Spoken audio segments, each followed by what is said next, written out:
stars here. Great. So congratulations, big pat on the backs, and we challenge the rest of you to make this the first of 4. So we've got 3 more chances coming up. I'm going to keep this really short. For those of you who have been to one of the forums before, you have known we've had some mingling times, meetings, and looking at posters. Tonight's going to be a little bit different. We have a lot of ground to cover, some really big topics when we're talking about community facilities and services. And we want to get the most out of your brains and your time here tonight. So we're going to have you spending most of your time in small discussion groups to really dig into some key questions around what's working right now, what's great about the services and facilities offered in Hartford, and what you want to see in the next 20 years, where you want these to go. So let me give you a quick overview of what we're going to cover and what we want to get out of tonight. I'll pass it straight to Lori for a little background, and then we will send you off into discussion groups.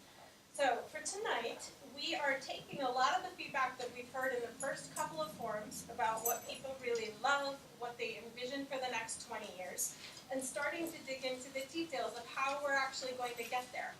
What needs to happen? What are the big decisions? What are the options? How can we be creative about service delivery and facilities and offering those in limited resource times or ways that we can do it differently? We have 6 key topics we are going to dig into tonight. I will go over them in a second. I won't repeat them right now because in a minute I want to do a quick poll of which ones you're all most interested in talking about. But in each of those, you will spend some time with people who are actually running those departments or doing the work on the ground and can really give you a reality check about what's working and where things should go. And they likewise want to hear from you who are experiencing and benefiting from all these about what's working and where you want to see them go and how you could create some better systems in the future.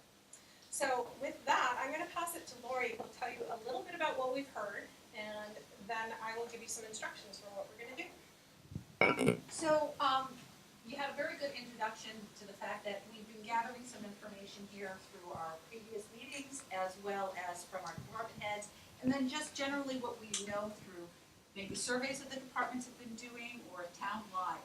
And one of the things that we've discovered is there are some major themes that are running throughout everything. All of the different departments, all the different ways in which we are gathering information. And there are really 3 major themes. First of all is really we're looking at quality. And we're looking at the fact that there's a strong appreciation of all of the programs and services that the town is providing and the high level of quality that we aspire to.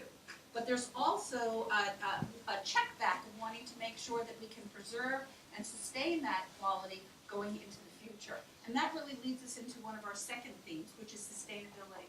How are we going to match up with what we have today, with what we think we need into the future, and what are the resources and the people that we need in order to make sure that we get there? That's the sustainability factor in terms of making sure that we're moving in the direction that we want to move into, and we put in place the procedures, the policies, the programs, the opportunities, as well as the resources to do that. And then the third thing that we kept seeing across all of the boards was really accessibility. Do we have the ability to physically get to where we want to be? Is it affordable to our community, individually with programs or the resources that we have? Do we have the accessibility to participate in things? Not so much the physical way of getting there, but do people feel welcomed when they come to Hartford? Do they feel welcome when they walk into our municipal building or they're talking to our police officers? So those are the things that we see across the board, and we'd like you, and you might notice on some of these boards that we'll be working on a little bit later, that we have those 3 words there. We want you to keep in mind the issues of quality, accessibility, and sustainability as you work through in your small group discussions. So on that note, I'm going to hand it back to you so that we can actually jump right into doing some work. Great. So I will give you a quick overview of what you're going to do in these small groups. And I'll let you know also that we'll do 2 rounds. So of the 6 topics we want to cover tonight, you'll get a chance to choose 2 of them. Each group, in a moment, is going to go to a different spot. Again, you will have that subject matter expert who will tell you a little bit about the situation right now.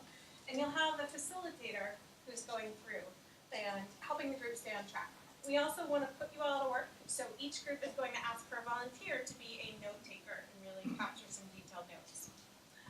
When you get to your group, you'll have a poster that has a few key things. So up at the top, there are some bullet points that come out of the forums, the surveys, the feedback we've already received. Or what people think about where we are right now on this topic and where we maybe want to go in the next 20 years. So after you hear from subject matter experts, you'll spend a little bit of time in your groups fleshing these out. You may say, we don't agree with this, and you can edit it. You might add some bullets and add more detail to these things. That's really setting the groundwork for your later conversation. The bulk of what we want to know from you is how we get from here to here. So how are we actually going to improve all these things, make them accessible, high quality, and sustainable in the next 20 years? Department heads, people working on these programs have given Lori and Matt in the planning department a few really key questions that they think are critical to discuss. There are probably a dozen questions you could all spend time on, but each group has probably 2 to 3 that would be really ideal to focus on tonight. If there's something else that's a burning question for you, you can absolutely put it on and spend some time on that. If your group doesn't get to all 3, that's okay too, if you need to spend a little more time on one. Throughout all of your discussion about these goals or questions, please do keep those 3 things in mind. Whatever strategies or ideas you're coming up with, check yourself and be a check on the discussion. Are we talking about how to do this in a high quality way? Are we talking about how to make it accessible to everyone in Hartford? Are we talking about how to make this sustainable, something we can continue for years into the future? And I'm going to give you one for bonus points as well. Have any of you heard the phrase co-benefits? A little bit of a jargony term that comes out a lot in planning processes. And what it means is, how can we meet this goal in a way that also has benefits for something else we want in the community? So if we come up with an idea for how to do policing or fire really well, can we do that in a way that also boosts the economy, or that also improves health and livability outcomes, or that also strengthens our environment? So if you can come up with a solution that not only addresses the question or goal you have, but does other great things for Hartford, that's even better. So that's where you get bonus points. One last phrase I want to introduce you to is a phrase called "how might we," that comes out of a field called design thinking. And those are 3 really important words. You're going to notice them in a lot of these questions. So how presumes that there's actually a way we can solve this. This is not an intractable problem. Every question we're giving you can be solved by Hartford. Might presumes that there's not just one solution. There are multiple solutions. So your job tonight is not necessarily to decide the best approach, but to consider some options, to think about what might work to do this. And we notes that this is not a problem that can be solved by any single person. You are here together, this is a community working together, and collaborative solutions are usually going to be the best. So think about how the community can come together to address these issues, how you could develop creative partnerships, creative collaborations to really move the community forward. Okay? So that's what you'll do. You'll have about 40 minutes in each of those 2 breakout rounds to really have a good conversation with your neighbors, get to know each other a little bit, listen to each other, hear about different people's experiences, and see what you can come up with. We'll come back just very briefly at the end of the night to hear some sparks, things that are really emerging for all of you, and give you another plug to show up to the last ones. So with that, we're going to break out in a minute, but I want to do a quick poll on which topics you're all interested in so we can figure out spaces. Round 1, this first round of conversation, we will be talking about parks and recreation, historic preservation, and police, fire, rescue. So, quick poll. How many of you would choose parks and recreation? Okay. How many would choose historic preservation? Okay. And police, fire, and rescue? That's awesome. That's almost an even balance. So, let's say police, fire, and rescue will stay in this room. Historic preservation we will put out in the main part of the lobby. And parks and rec we will put over in the far corner of this room. Each of those groups also has the option of moving outside if you choose. So you can decide that. You can take some chairs from in here and migrate if that's what you like. Right, and pick up a chair if you're going outside of the room, so to make sure you have. Yeah, there are a couple chairs out in each of those spots in the lobby, but you will need to bring a chair, or most of you at least will need to bring a chair. Facilitators and subject matter experts, if you would also come and grab your posters, that would be great. You can grab a couple markers and pens. We will come back here in about 40 minutes. I will come around and circulate and give you some reminders on times. Before we go, I just wanted to do a quick poll on the last 3 topics as well and get a sense of numbers. So our second round, we'll be talking about libraries and community and cultural offerings and connections, solid waste and infrastructure, and education. So show of hands for those of you interested in libraries and community connections. Okay. How about solid waste and infrastructure and education? All right, so about even again. Great. Okay, go have fun, enjoy, have great conversations. Robin. Oh. Hey there, you're on. I'm Robin Adair, and I also live on the outskirts of Beijing. We thought we were just supposed to give our town, right? Taking us a little while there. Carol, library. Hirshfield, Hartford. I live in Hazenville, up north, on the Norwich Hartford town line. Is that everything? Jeff Arnold, Welder. Anthony Billings, Robert. Yes. Well, great, and welcome to everyone. Really quickly, I don't want to poach, but the other 2 groups are pretty small too, so if anyone's on the fence and would like to check, they could use some Solid more waste brain is power. where it's at. It is, this is the place to be tonight. And construction. And so Hannah's going to catch us up on the latest in public works and solid waste. So thanks everybody for coming out tonight, and so I've been with the town for a little over 2 months, so I'm a little nervous to be up here tonight doing this, but so be gentle. But you know, Public Works oversees solid waste division, all of our roadway infrastructure, which by the way, we have the most road miles of any community in Vermont. So it's pretty impressive. What's the number? We have 185 miles of roads in Hartford, and about 45 of that is state, and we have the other half. So we include their roads to bump up our numbers. We're also in charge of water treatment, wastewater treatment, the distribution of those utilities, bridges, stormwater treatment. We have one very dedicated and busy mechanic who takes care of every vehicle and piece of equipment for the town of Hartford. Some of it gets farmed out if need be, but it's a pretty big bite for him. And so other than that, within Public Works on a daily basis, you know, we're taking care of large capital projects, planning, grant management and oversight. We do a lot of permitting for stormwater permits and driveway permits and excavation permits. Snow removal, obviously, you know, one of the things that I think that that is great that we do is we work really closely with other departments. We do our best to assist them with whatever we need. We have a lot of strong guys and equipment that the other departments don't possess, so we're always excited to help them out and be a cohesive team in town. We have about, come and go, we have 33 full-time employees. That includes myself, the director, and assistant director. We have an opening, if anybody's interested, to be a project manager and help us out with capital project planning and management. We have one administrative assistant for all of Public Works, and then one in solid waste who also, in her spare time, helps us out. And then we have our crews out there. I believe that they are running very lean. They're very, very hard workers, dedicated to their cause. I'll tell you, I was watching them out there sweating away last week in the heat and buying them popsicles and bottles of water to keep them going. So, you know, I'm really proud of our team that we have. So, I guess I'm gonna turn it over unless anybody has any other questions for now, and I'll let you guys do the talking.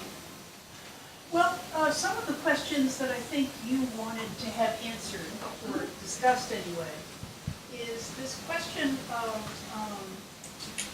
how can we make the roads open for bicycles, pedestrians, without winning the lottery, without buying a lottery ticket and winning it? So that question is, how can we get more person power out there on the roads safely? Second question is, the second and third questions have to do with solid waste management. And as you know, or may not know, that Hartford chose a long time ago not to be part of the Greater Upper Valley Solid Waste Management District. And, but we are a resource for surrounding towns, for construction and demolition debris, and for a lot of heavy-duty recycling. And it's a full-service operation that has periodic hazardous waste collections, but not everyday hazardous waste collections. And the question here is, how might Hartford best use its solid waste facility in the future? State of Vermont has increasing rules. We're sort of ramped down the rate of adoption of some of the composting and recycling rules, but ultimately, no compost and no solid, none of the common recyclables is meant to end up in the landfill. And there's no local composting, industrial composting facility. So that's a question for us. What are we going to do with all that compost, that food waste, that we hope we never have? So those are three questions, and if you have other pressing concerns that you'd like to talk about, Are you this is talking the about time. composting waste that's actually clean? We're talking about food scraps. Okay, so there, is there a way to compost food scraps? Well, obviously I know that, but are you talking also about meats and, okay, the ones that most gardeners don't use in their compost? All right. Is there a way to compost those protein? There's a company that will accept it. There is a company. In Hartford?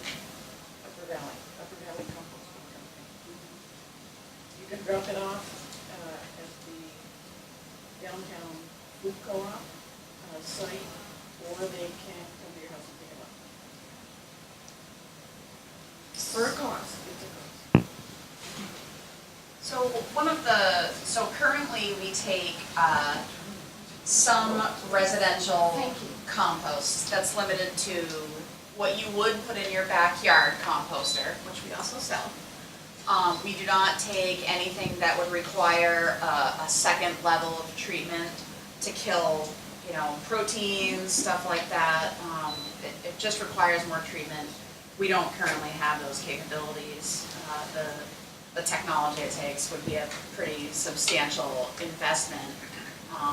But you So- can take the vegetable scraps to the solid waste district. That's correct. You can take it there. So we do accept that, and we allow people to take some of the composted material as long as they swear under penalty of perjury and all of the above, that they're not using it for any food, like a vegetable garden or anything else, because we don't do any testing to it. Again, we may not be killing any pathogens. Like, as I said, this is exactly the same process as you do in your backyard compost. It's going into a pile. We try to turn it over every once in a while. I think, if I recall correctly, somebody brings in some goat manure to add to it, I think. So is that given away? I believe it is free. Because that would be, But we can't sell it because at this point we're not testing it or providing a higher level Right. of treatment. is the other compost given away? The one that doesn't have the proteins and, do you? That's what I'm talking about. Oh, Yeah, okay. we don't accept anything with, well, that we know of. We don't accept anything with No, proteins. no, I'm sorry, I didn't, thank you, yeah. Confused myself and you. That's okay. So if we are, right, if we are faced with a state law that says we're not supposed to put any food scraps in any trash, and in the town of Hartford, we have no place for citizens to put their food waste. The protein. Right, their protein food waste, then we as a town, do we need to have a place for our citizens? Some years ago, there was a time-limited solid waste management committee of townspeople. Right. And one of the things that the Upper Valley, or the larger waste management district Right. had been thinking about for its site across the highway was to have a composting facility, because the region needs one. Right. And they could manage, they could do testing and secondary treatment and so on. Right. And it would be a service to the region, but it turned out not to be cost effective. We were really hoping that would When was take that? effect. About 2.5, 3 years ago. Wow. Is it possible that technology has advanced since then? I think not, but it's an interesting question. What about the other solid waste group that were not part of it? Do they have a composting facility that we could? No, 'cause that's the. Yeah. So that's one, I think that's one reason why this is an active question. Anybody got great ideas? What about farms? Do pigs eat that stuff? I don't know. I'm really serious question. I don't know. They do. They do. Yeah, some of it. Well, Just depends on what the farm. That's Depends on- right. I think that I will investigate this, but you might want to investigate this as well. In Sweden, all waste, all of it, is now reused for energy. It's obviously their technology has, and it's a smaller country, but we're not as big as Sweden and Hartford, and we could be a leader, but I think we need to find out what the technology is. The last time I was in Sweden, which was probably about 18 months ago, was when I'm a Swedish citizen as well as a man, when all of a sudden we could take anything and you know, it was put in we lived in a private house. When we did the analysis 3 years ago, Yeah. we learned that it was not going to be cost effective. But that was 3 years ago. Well, and to be fair to all of us, their tax rate is a lot higher than ours. It actually gives you more stuff than you get. That's all right. So, okay, so Isn't that a good question, though? Are we ready to accept a higher tax rate in order to do things like, Well, see, the solid waste the disposal? tax rate has to give you exactly what you're saying. If you, and you could increase taxes, but you have to get something for this. So Sweden has a 40% tax rate. But in that, you get free medical, free dental, free college, free daycare, free books, free everything. So if you added up your 40% of the taxes, you still couldn't pay for all the things that you have. And, you know, and the reason our country can't do this is we're too big. Right. So we're faced with, we have to compost in 1.5 years, but we don't have a way to do it in the town park. And is there a company, it's like, we don't have, you know, trash removal pickup as part of our tax base either. Is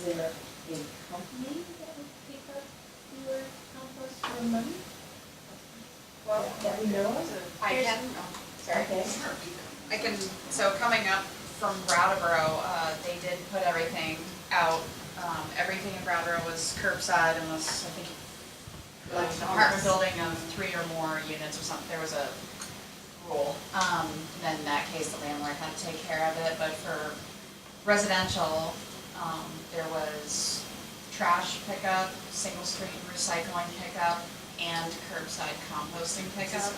That did go to a commercial facility right in Brattleboro that was resolved. And how is that paid for?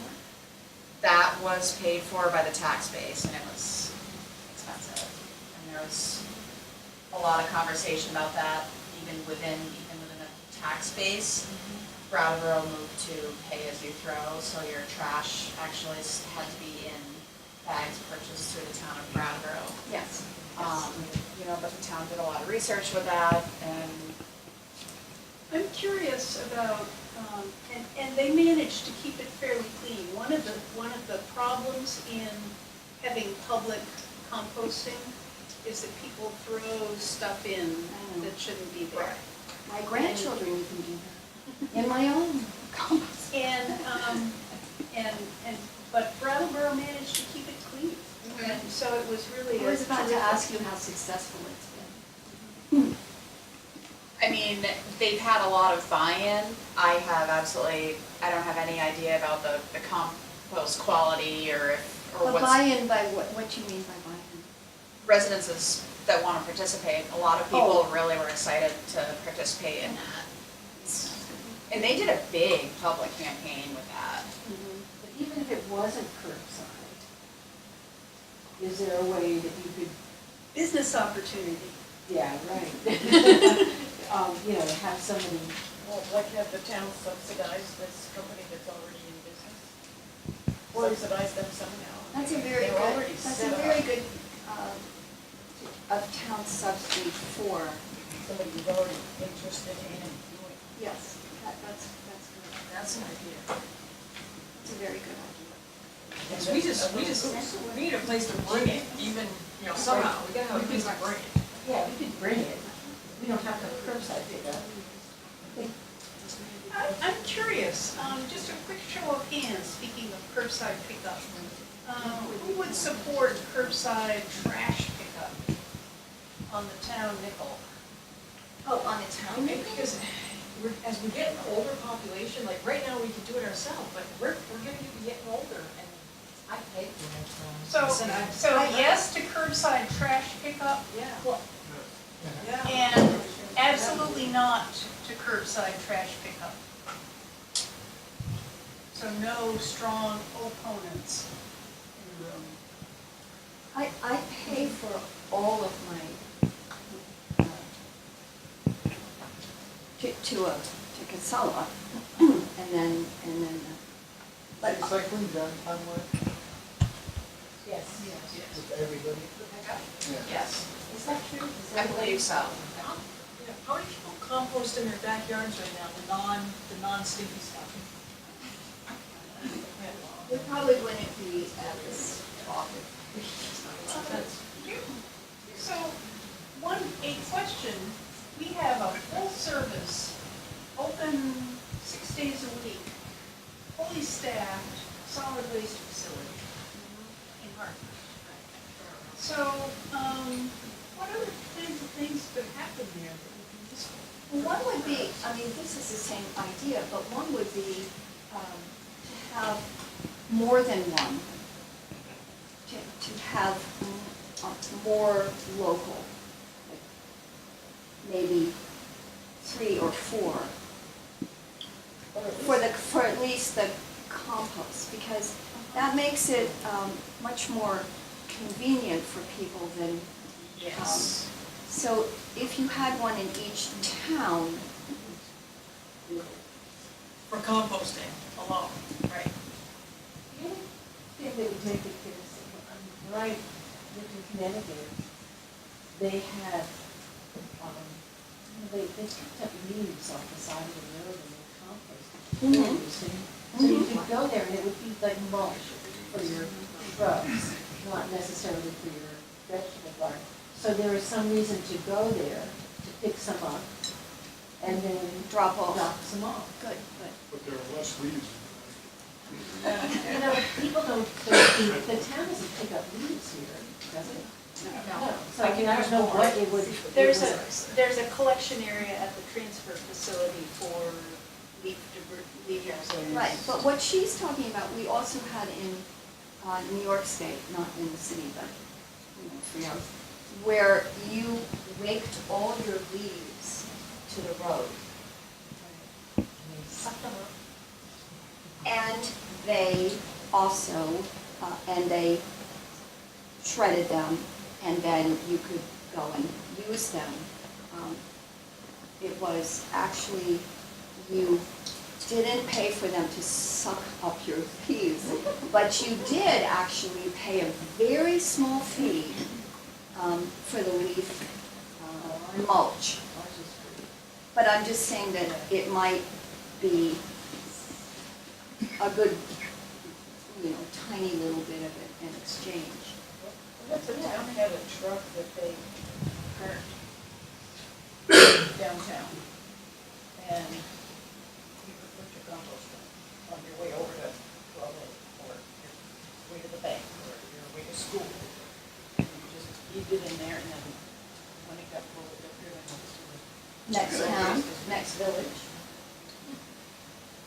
It has to be, Because everybody driving over to, down Route 5, everybody driving down Route 5 to drop off compost. There are people who do it. I did it for a while. I'm still doing it. But that's out of your way. It's a long way. Why, but you could have, the truck is a great idea. And you could have it move it to the post offices, you know, in the parking lot. So it had that's an excellent idea. It just has to be barefoot. For like, you know, One day a week.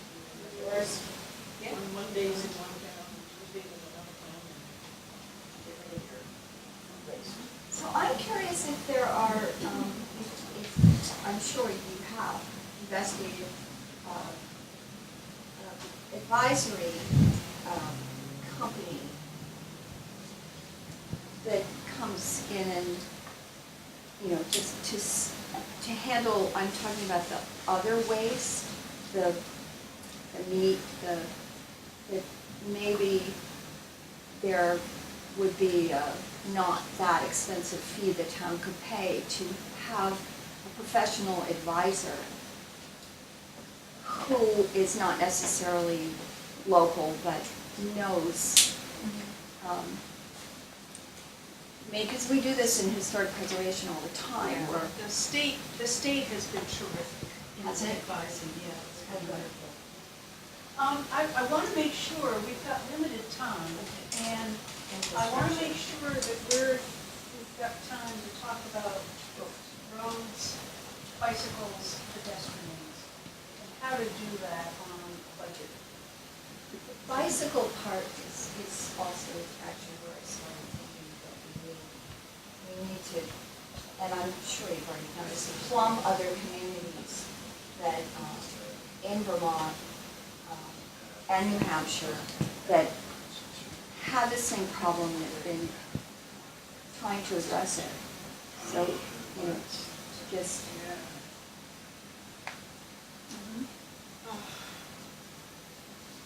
I know, I guess there's been research that shows when you have a road that's wider, that people drive faster. So adding bike lanes on the edge makes the road look wider, and people tend to drive faster, even though the part that's wider is not designed for vehicle traffic. So it's a side effect, a negative side effect of adding bike lanes. Which is frustrating, right? Yeah, and also, a lot of our roads are, how many miles of roads are pretty narrow. So the idea of putting in a bike lane really isn't, or a sidewalk, isn't There's feasible. no room. And then there's the whole ADA thing where you're putting a sidewalk, it has to be like, how wide is it? Not 3 feet even, but it's It's up like to 4 feet, right? 4 feet, right? And So that, yeah, and you have to do it ADA in order to get the federal part of the funding, Right. so, right. So I think footpaths, as wherever they could be, which You know, a path, if it's used, doesn't have to be maintained, because people will sort of just comp it. And. So they're shared footpaths. No, I think it's good. Footpaths. Not walking on the road wherever it's possible, just to make a. For bikes and I don't know. It depends on the person who's cycling, right? There are a lot of cyclists. Yes. Yeah, there are. And, It's getting increasingly dangerous on Christian Street. the other thing is maybe, you know, bike paths that are designated, I mean, there are a lot of places that really, could they have more bicycles than other places, and maybe have signs like, go this way if you're riding your bike? I mean, there are people who ride their bicycles to get places, and there are people who just ride for recreation. The recreation people, would be nice if they stayed off roads where you were likely to hit them.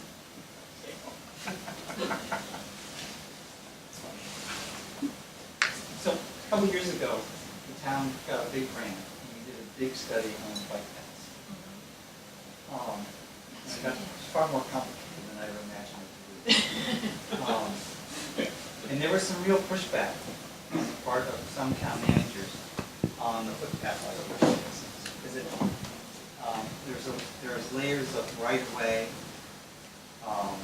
eminent domain, maintenance, everything has to be maintained. Irene proved that in spades, because many of the quote-unquote informal paths, they're just gone. So, yeah, this is a really tough nut. I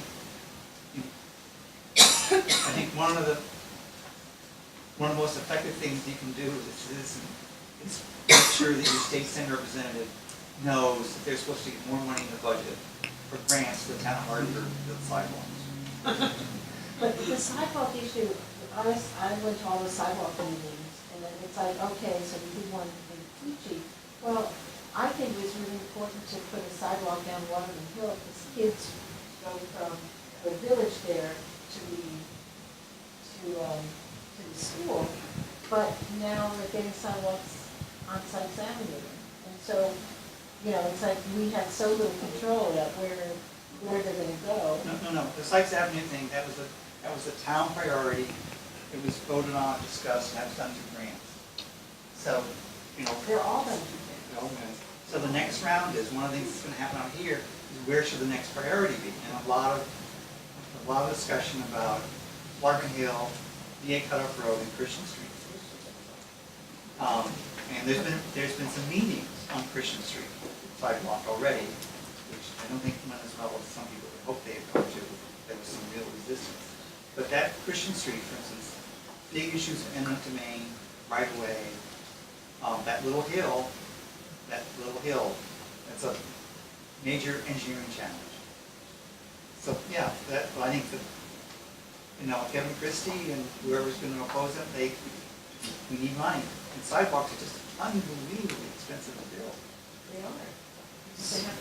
Well, you know, there's another factor too with Christian Street, and that is you've got these, on each side of the street, you've got these gullies.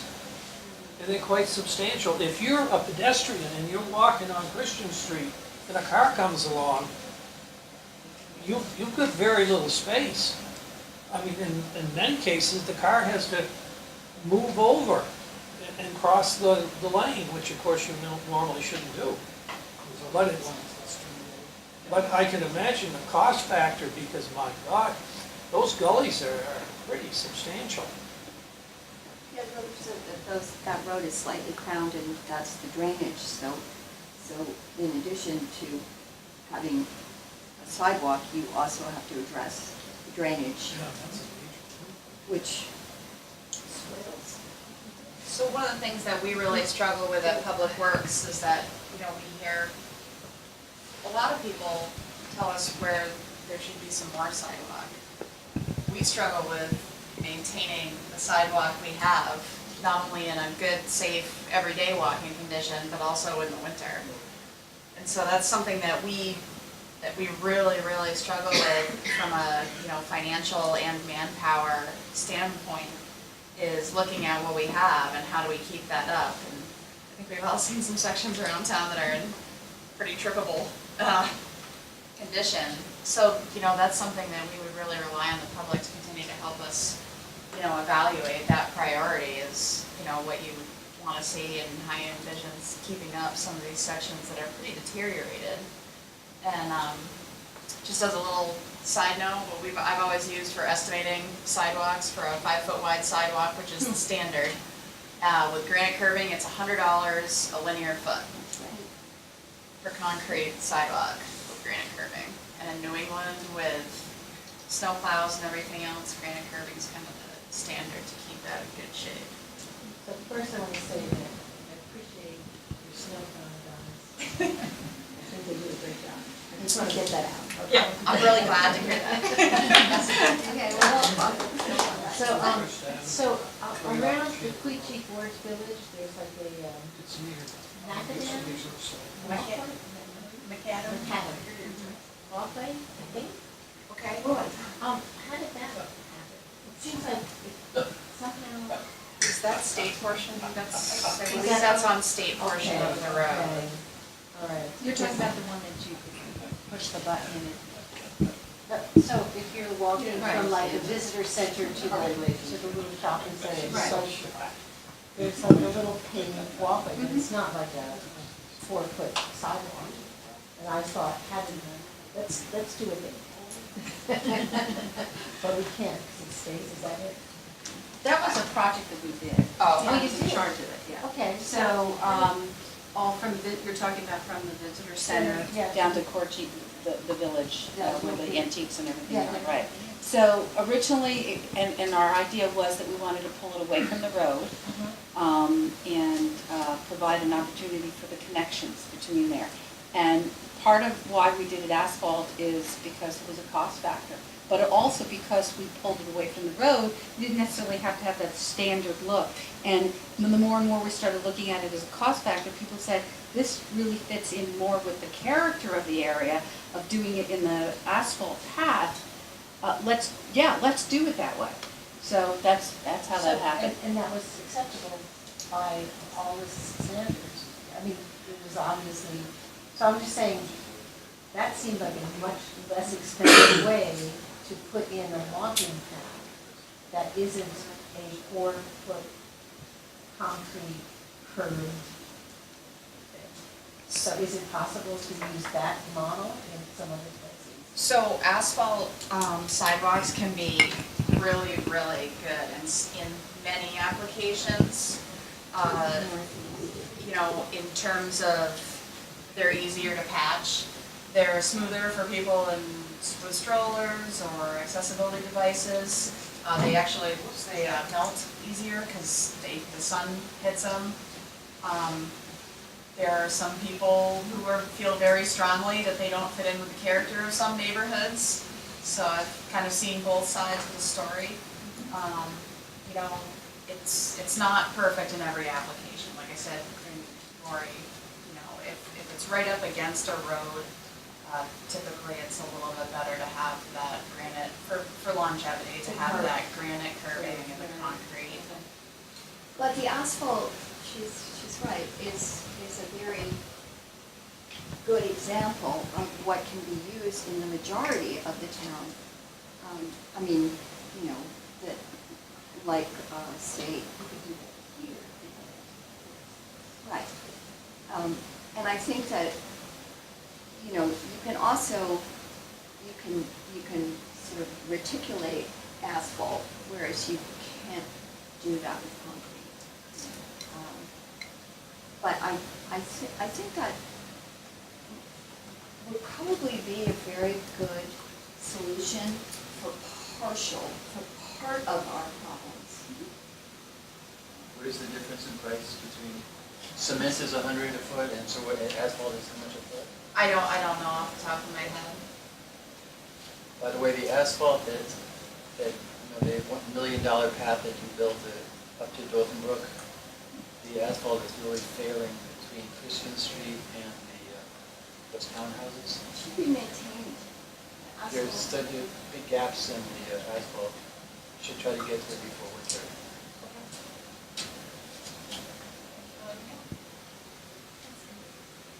Any last thoughts before we need to close up? I would like very specific instructions for recycling, if it would be possible, to let people know that if they just throw something in the recycling like CDs or DVDs, that even though they are plastic, that if it's contaminated a certain percentage, then the recycling company can just throw it into landfill. So it would be great if, with all this solid waste, we could have just very specific instructions, what you shouldn't be putting in there. Because I think everybody recycles wishfully. Well, and also, if they're putting bags, I see people putting shredder paper in plastic bags, and the recycle people aren't gonna open up those bags and take the paper out. They're just gonna throw it into the regular trash. So it's, or whatever, people putting any of their recycles into a bag instead of just being loose. A plastic bag. Right. It'll just get. I talked to them a couple of weeks ago about that, and they said that they do. They do it? Yes, they do. They don't just consider the whole dumpster to be trash. Nice The to get whole recycling dumpster. Because that, somebody brought that to my attention, I thought, oh my God. I just have a very A lot of places won't brief forget this. question about infrastructure. So perhaps we can have another discussion about infrastructure, because beyond sidewalks, there are a number of very prescient situations that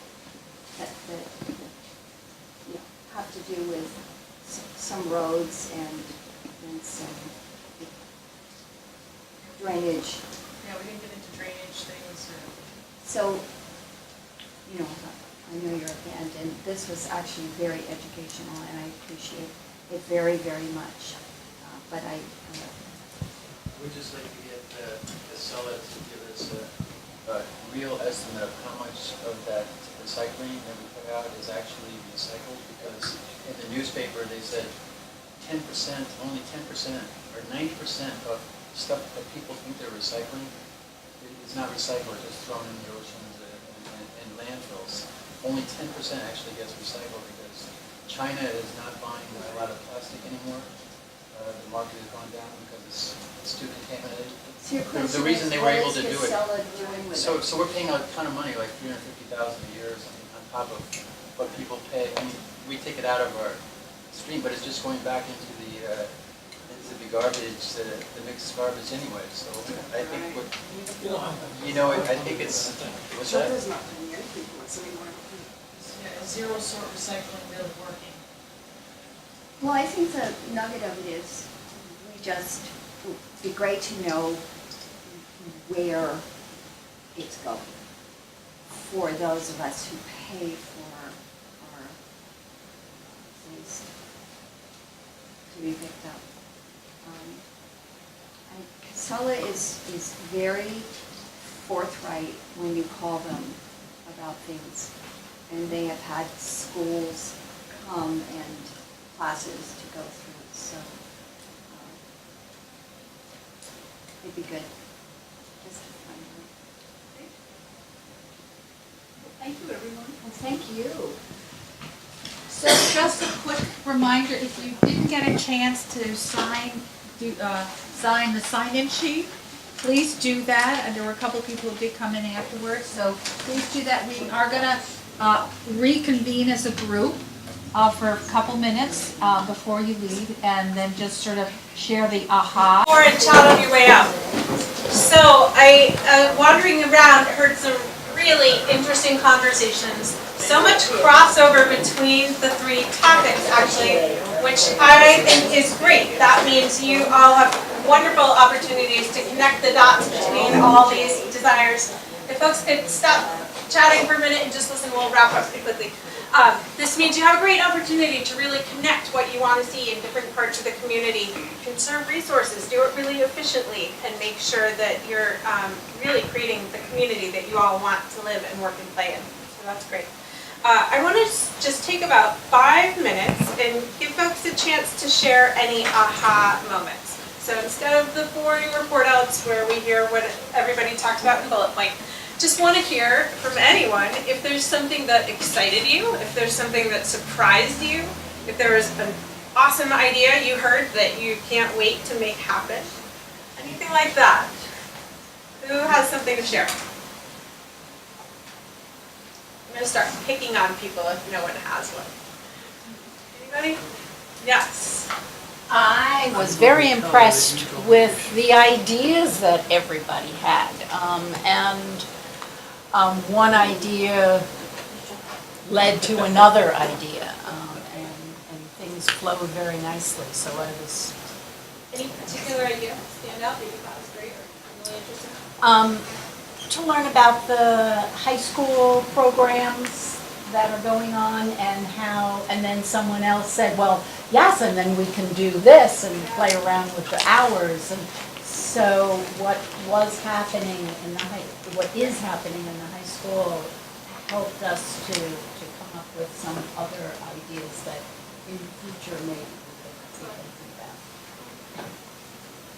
Anything else? What surprised you or great idea you heard in one group? I was surprised that with all the technology that the young people still gravitate more toward books, to hard books, and retain more from books. Really? That was in the education one? That was in the library. Library, oh, I'm so glad. I was in solid waste and infrastructure. Sure, I wanted to be. What else? Okay, well, I heard a lot more interesting ideas than that. I'm not going to share them all, but Lori and Matt have been putting notes and content up online, or I think are planning to, so you all can check out what was said in the different groups and hear more of it, and these ideas are going to be processed more and shared, and they will find themselves working into the town plan, I think. So the next step is really going to be figuring out how to make some of them happen. I want to do a couple quick logistical notes about next steps and where we go, and turn it over to Lori to share a little bit more. So if you were a note taker tonight, please make sure we have your note-taking sheets. Please be sure you put your name on them so that we can follow up with you if we need more questions. If you were a facilitator and you're not positive you captured the big ideas, feel free to take another minute and go take a look at your poster, and if there's anything you need to add, you can do that. If you have not signed in, please do that, even if you are a facilitator or one of our subject matter experts, just to have a record of that. That would be great. And I realized I misspoke at the beginning. I'm creating more work for us than we actually have, so I said we had 3 more forms, but there are only 2 more. We hope you'll join us on Monday night when we're going to talk about land use and natural resources. One of the real takeaways for me listening to all your conversations is that I think every one of them has a tie to land use. How you choose to use your land, what's happening on it, how different land uses relate to each other. So if you're interested or excited about anything you talked about tonight or any of those topics in general, come out on Monday and tell us how you think land use can actually impact or drive some of the changes that you want to see in these other areas. And then a week from that will be the last forum on housing and economic development, which again is so integrally related to everything you're talking about tonight. I think that's it for my reminders. So Lori and Matt can tell you a little bit more about other ways to stay involved and what's happening next. So I just want to repeat a little bit more, or give you a little more information about the online access. So if you go to the town's website, there's 2 places where you can find it. With our announcements and talking about what the town plan update process is on the front page, there should be a link there that'll actually take you to the page that has information on our meetings, the notes from the meetings, any information that we've gathered to date. So that's the place to go. Or if you happen to be on the planning and development page, you could go there and then it will pop up. Thank you very much to Jeff for facilitating that, and with Dylan from our IT person putting that together. And so what I want to do is also talk about what are next steps and our list. Where did that, did it go somewhere? The sign-in sheet, Right here. somewhere, it is floating around. Okay, so the sign-in sheet. If you want to continue some conversations going into the future, would like to be part of a task force group, it may not develop today, it may be a little bit down the road, but we'd like to know if you have an interest in a particular topic or two, or all of them. So we did this at the last one as well. So take your sign-in, your name where it's signed in, and just put the subject area or areas that you're interested in following up more. We will connect you with the different departments or with the different committees that are working on the subject area that you have an interest in. And I do ask you to be patient because I don't know that we'll actually get to this immediately. It may be a month before somebody contacts you, but this way we know we can continue the conversation with people who have that interest. And we want to build on that going forward as well. And so, just on that, and then Matt, you want to? Well, I just have flyers here for the public forum next Monday, and then I have a list of all the 5, which we have 2 remaining. Okay, so your participation really makes a difference, and you are our ambassadors in getting the word out to continue the conversations, not only on the topics that we've talked about today, but also in terms of encouraging people to participate in our 2 additional meetings at this time. And then come into the fall, beginning of winter, I would say around November time, October, November time, start looking for our draft plan. And that's going to be a very critical time that we need you to come out, bring your neighbors, bring your friends, bring your family, bring your kids, whatever you need to do. It really is important that we start multiplying ourselves in terms of every opportunity to get involved in this planning process. I would like to thank Rebecca. She has done an amazing, amazing job. Thank you, Rebecca. Thank you, that's so kind. I think on a final closing note, we know many of you are so active and you're leaders in a lot of different areas of the community, and just wanted to take a couple minutes to see if any of you have opportunities to share with others, to get involved, events to come to, areas where you need help or volunteers. And I know David also had a particular thing to mention, you had handouts, right? I do have handouts. Anybody who was in my section wanted more information. Okay, great. So if you're interested in fire, you want to know more, do you have them with you or do you want to leave them somewhere? Okay, see David at the end. Anyone else have anything you want to share, let people know about, invite people to participate in?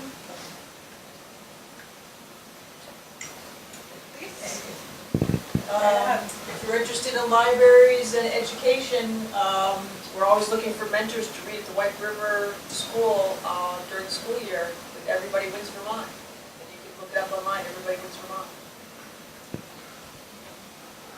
If you're interested in education, we have bi-weekly school board meetings that nobody ever bothers to show up at. At each of those meetings, there's time set aside for public comments on items that aren't on the agenda.